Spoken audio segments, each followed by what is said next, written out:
പിതാവിൻ്റെയും പുത്രൻ്റെയും പരിശുദ്ധാത്മാവിൻ്റെയും നാമത്തിൽ ആമേൻ. എൻ്റെ പ്രിയപ്പെട്ടവർ, ഇന്ന് ഒക്ടോബർ 24 വെള്ളിയാഴ്ച. അമ്മേ പരിശുദ്ധമേ, അമ്മേ പരിശുദ്ധമേ, ദൈവമാതാവേ, കൃപാസനത്തിലൂടെ ഞങ്ങൾക്കും ഞങ്ങളുടെ ദേശത്തിനും അമ്മ മധ്യസ്ഥം തേടി തന്ന എല്ലാ അനുഗ്രഹങ്ങൾക്കും കൃപകൾക്കും ഞങ്ങളിപ്പോൾ ഹൃദയം നിറഞ്ഞ നന്ദി പറയുന്നു. അമ്മേ പരിശുദ്ധമേ, അമ്മേ പരിശുദ്ധമേ, ദൈവമാതാവേ, 2004 ഡിസംബർ 7 ഉച്ചകഴിഞ്ഞ് 2:30 കൃപാസനത്തിൽ സംഭവിച്ച അമ്മയുടെ പ്രത്യക്ഷപ്പെടലിനെ കുറിച്ച് തിരുസഭയ്ക്ക് സമർപ്പിച്ചിരിക്കുന്ന പഠനരേഖകളുടെ മേൽ സഭാത്മകമായ പഠനം ആരംഭിക്കുവാൻ ഞങ്ങൾ പ്രാർത്ഥിക്കുന്നു. അമ്മേ പരിശുദ്ധമേ, ഭൂസ്വർലോകങ്ങളുടെ രാജ്ഞിയായ അങ്ങേയ്ക്ക് ഭൗമ സംരക്ഷണത്തിനായി പ്രപഞ്ച പ്രകൃതിയെ തന്നെ തിരുസഭ പ്രതിഷ്ഠിക്കുവാൻ ഈ പ്രത്യക്ഷീകരണം വഴി ഇടയാക്കണമേ. പരിശുദ്ധമേ, ജപമാല മാതാവേ, സകല കൃപാസനം പ്രാർത്ഥനകളോടും ചേർത്ത് ഞങ്ങളിപ്പോൾ പ്രാർത്ഥിക്കുന്ന ഈ കുടുംബത്തിന്റെ പ്രത്യേക നിയോഗം പറമക്കളെ,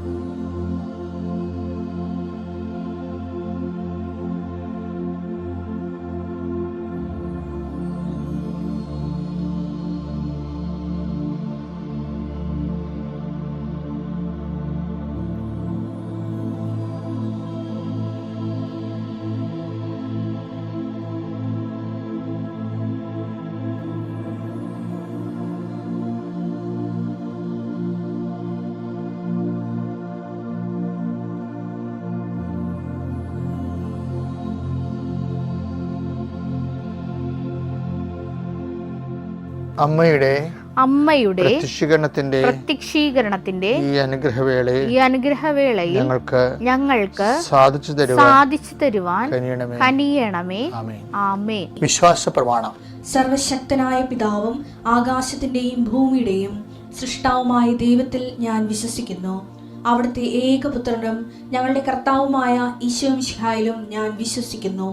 ഈ പുത്രൻ പരിശുദ്ധാത്മാവിനാൽ ഗർഭസ്ഥനായി കന്യകാമറിയത്തിൽ നിന്ന് പിറന്ന് പൊന്തിയോസ് പീലാത്തോസിന്റെ കാലത്ത് പീഡകൾ സഹിച്ച് കുരിശിൽ തറയ്ക്കപ്പെട്ട് മരിച്ച് അടക്കപ്പെട്ട് പാതാളങ്ങളിൽ ഇറങ്ങി മരിച്ചവരുടെ ഇടയിൽ നിന്ന് 3-ാം നാൾ ഉയർത്ത് സ്വർഗത്തിലേക്ക് എഴുന്നള്ളി സർവശക്തിയുള്ള പിതാവായ ദൈവത്തിന്റെ വലതുഭാഗത്തിരിക്കുന്നു.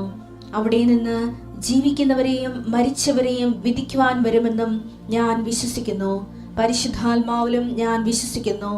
വിശുദ്ധ കത്തോലിക്കാ സഭയിലും പുണ്യവാന്മാരുടെ ഐക്യത്തിലും പാപങ്ങളുടെ മോചനത്തിലും ശരീരത്തിന്റെ ഉയർപ്പിലും നിത്യമായ ജീവിതത്തിലും ഞാൻ വിശ്വസിക്കുന്നു. ആമേൻ. സ്വർഗ്ഗസ്ഥനായ ഞങ്ങളുടെ പിതാവേ, അങ്ങയുടെ നാമം പൂജിതമാകണമേ. അങ്ങയുടെ രാജ്യം വരണമേ. അങ്ങയുടെ തിരുമനസ് സ്വർഗത്തിലെ പോലെ ഭൂമിയിലും ആകണമേ. അന്നു വേണ്ടുന്ന ആഹാരം ഇന്ന് ഞങ്ങൾക്ക് തരണമേ. ഞങ്ങളോട് തെറ്റ് ചെയ്യുന്നവരോട് ഞങ്ങൾ ക്ഷമിക്കുന്നത് പോലെ ഞങ്ങളുടെ തെറ്റുകൾ ഞങ്ങളോടും ക്ഷമിക്കണമേ.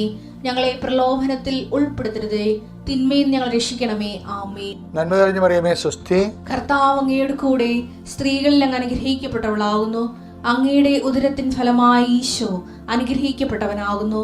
പരിശുദ്ധ മറിയമേ, തമ്പുരാന്റെ അമ്മേ, പാപികളായ ഞങ്ങൾക്ക് വേണ്ടി ഇപ്പോഴും ഞങ്ങളുടെ മരണസമയത്തും തമ്പുരാനോട് അപേക്ഷിക്കണമേ. ആമേൻ. കർത്താവേ, നിന്റെ ഉന്നതമായ നാമത്തിന് സ്തോത്രം ചെയ്യുന്നു. അങ്ങനെ മക്കളെ ഉടമ്പടി എടുത്തവരും എടുക്കാത്തവരും പ്രാർത്ഥിക്കുന്നുണ്ട് ഈശോയെ. കർത്താവേ, അങ്ങയുടെ മക്കൾ കയ്യിലെടുത്ത് വെച്ചിരിക്കുന്ന ഓരോ കാര്യങ്ങൾ അവർക്ക് വേണ്ടി അവർക്ക് അടുത്തില്ലെങ്കിൽ അവർക്ക് വേണ്ടി മാതാപിതാക്കന്മാർ എടുത്ത് പോയി കയ്യിൽ വെച്ചിരിക്കുന്ന സാധനങ്ങൾ ഇപ്പോൾ ആശീർവദിക്കണമെന്ന് പ്രാർത്ഥിക്കുന്നു. കർത്താവേ, എൻ്റെ കർത്താവിൻ്റെ ഉന്നതമായ നാമത്തിൽ 39 വർഷം ഞാൻ അർപ്പിച്ച കുർബാനയുടെ യോഗ്യതയാൽ കൃപാസ്ഥാനത്താര ജീവനോടെ പ്രത്യക്ഷപ്പെട്ട പരിശുദ്ധ അമ്മയുടെ മാധ്യസ്ഥത്തിലെ ഞാൻ നിങ്ങളുടെ ഉപകരണങ്ങളെ ആശീർവദിക്കുന്നു. നിങ്ങൾ ഓരോരോ ഇടങ്ങളിലേക്ക് പോകാനും കൊടുക്കാനും വായിക്കാനുമുള്ള വിഷയങ്ങളെ കർത്താവിൻ്റെ നാമത്തിൽ ആശീർവദിക്കുന്നു. കർത്താവ്, ഞാൻ നിനക്ക് മുമ്പ് എൻ്റെ ദൂതനേക്ക് നളിച്ചത് കർത്താവിൻ്റെ ദൂതൻ നിനക്ക് മുമ്പേ പോവുകയും നിൻ്റെ വഴികളെ ക്രമീകരിക്കുകയും ചെയ്യട്ടെ. പല പല മാനസികാവസ്ഥയിലുള്ളവരുണ്ട് ഈശോയെ. ഭർത്താവിനോട് വഴക്കിട്ടിട്ടുള്ളവരുണ്ട്, സാമ്പത്തിക തകർച്ചിരിക്കുന്നവരുണ്ട്, കുടുംബത്തിൽ കലഹമുള്ളവരുണ്ട്, മക്കളെ അനുസരിക്കാത്തവരുണ്ട്, മക്കൾ ജയിലിലായവരുണ്ട്, വീടില്ലാത്തവരുണ്ട്, ഭവനത്തിലും പണിസ്ഥലങ്ങളിലും ജോലി സ്ഥലങ്ങളിലും സങ്കടങ്ങളുള്ളവരുണ്ട്. കർത്താവേ, കണ്ണീരുടെ അങ്ങയുടെ ദിവസത്തിൽ പ്രാർത്ഥിക്കുന്നു. കൃപാസ്ഥാനത്താറ് ജീവനോടെ പ്രത്യക്ഷപ്പെട്ട അമ്മ കന്യാസ്ത്രീ മറിയം നിങ്ങളെ ഇന്ന് സന്ദർശിക്കുകയും നിങ്ങളെ സാന്ത്വനപ്പെടുത്തുകയും ചെയ്യട്ടെ. ആശങ്കപ്പെടുന്ന വിഷയങ്ങൾ, ആശങ്കപ്പെടുന്ന വ്യക്തികൾ പരിശുദ്ധാത്മാവിൽ നിറയട്ടെ. നിന്നെ ഭീഷണിപ്പെടുത്തുകയും സങ്കടപ്പെടുത്തുകയും ചെയ്യുന്ന ഇന്നത്തെ എന്തെല്ലാം സാഹചര്യങ്ങൾ ഉണ്ടെങ്കിൽ അത് ഓരോ യോഗമാകാം, മീറ്റിംഗ് ആകാം, അവിടെ ഉണ്ടാകുന്ന ക്രിറ്റിസിസം ആകാം, നിന്നുള്ള ചോദ്യം പറച്ചിലാകാം, എന്തും ആയിക്കൊള്ളേ, അവിടെയെല്ലാം പരിശുദ്ധാത്മാവ് പരിശുദ്ധമ്മ ദേവമാതാവിനെ ഏൽപ്പിക്കുന്നു.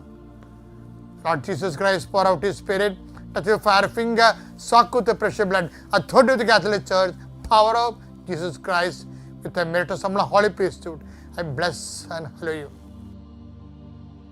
ആ മാതാവിനെ ലൂർദിൽ വെച്ച് എന്നോട് പറഞ്ഞത് തന്നെ, അതായത് ഗ്രേസ് ബിൽട്ട് അപ്പോൺ നേച്ചർ എന്ന് നമ്മൾ കേൾക്കും, പക്ഷേ സ്പിരിച്വാലിറ്റി ബേസ്ഡ് അപ്പോൺ ജെനുവിനിറ്റിയാണ്. അത് ഞാൻ അദ്ദേഹത്തിന് കൊടുത്ത ഒരു പ്രബോധനമാണ്. ആധ്യാത്മികത ജെനുവിനിറ്റിയിലാണ് ആശ്രയിച്ചിരിക്കുന്നത്. മത്തായി 18:21 എടുത്തേ. അപ്പോൾ പത്രോസ് മുന്നോട്ട് വന്ന് അവനോട് ചോദിച്ചു, കർത്താവേ, എന്നോട് തെറ്റ് ചെയ്യുന്ന എന്റെ സഹോദരനോട് ഞാൻ എത്ര പ്രാവശ്യം ക്ഷമിക്കണം? ഇന്നലെ നമ്മൾ കണ്ട സമരക്കാരുടെ കാര്യമില്ലേ, തീങ്കന്ത് കറക്കാൻ.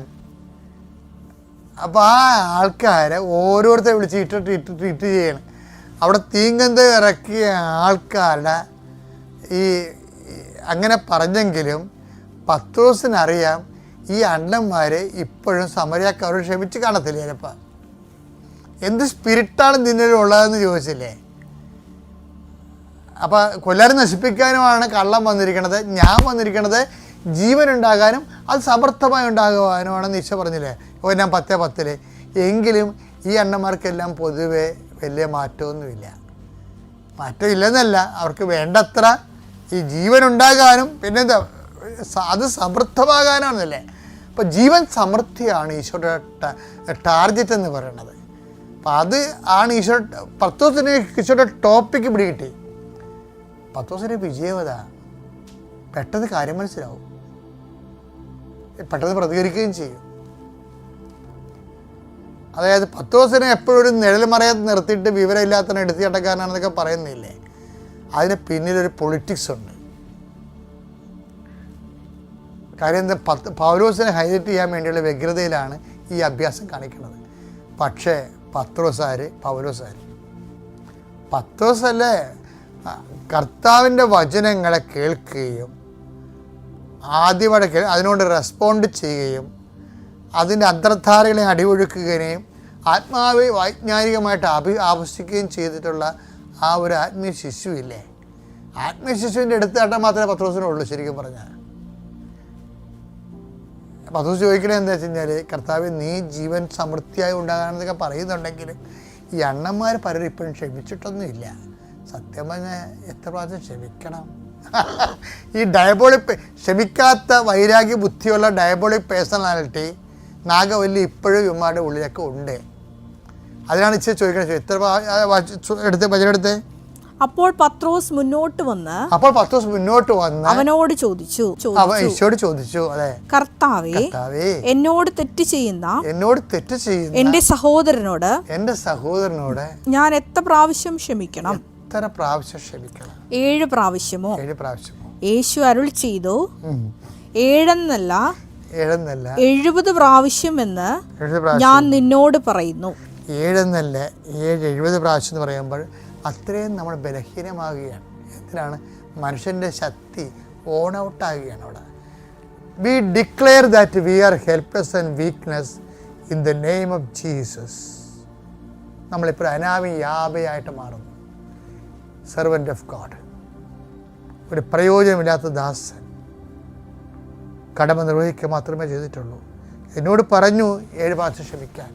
എന്നോട് പറഞ്ഞു അവൻ 70 പ്രാവശ്യം ക്ഷമിക്കാൻ. ഞാൻ ബലഹീനനായി. ക്ഷമിച്ചിരിക്കുന്നു. അവൻ പറയണ പോലെ ചെയ്യുക. അതാണ് ഉടമ്പടി. ആ ഉടമ്പടിയിലെ പ്രോസസ്സിലേക്ക് വരുമ്പോൾ എന്താ സംഭവിക്കണത്? എന്തെന്നാൽ ബലഹീനതയിലാണ്. കണ്ട, 70ാമത്തെ പ്രാവശ്യം ക്ഷമിക്കുമ്പോൾ 70 പ്രാവശ്യം നിത്യമായി ക്ഷമിക്കുമ്പോൾ നമ്മൾ വി ആർ ഗെറ്റിംഗ് വീക്ക് നമ്മൾ ബലഹീനമായി. അപ്പോൾ എന്ത് സംഭവിക്കും? അപ്പോൾ സമാന്തരമായി സംഭവിക്കുന്ന കാര്യമുണ്ട്. എന്താണത്? 2 കൊരിന്ത്യർ 12:9. എന്തെന്നാൽ ബലഹീനതയിലാണ് ദൈവത്തിൻ്റെ ശക്തി, ദാറ്റ് മീൻസ് കൃപ പ്രവർത്തിക്കുന്നത്.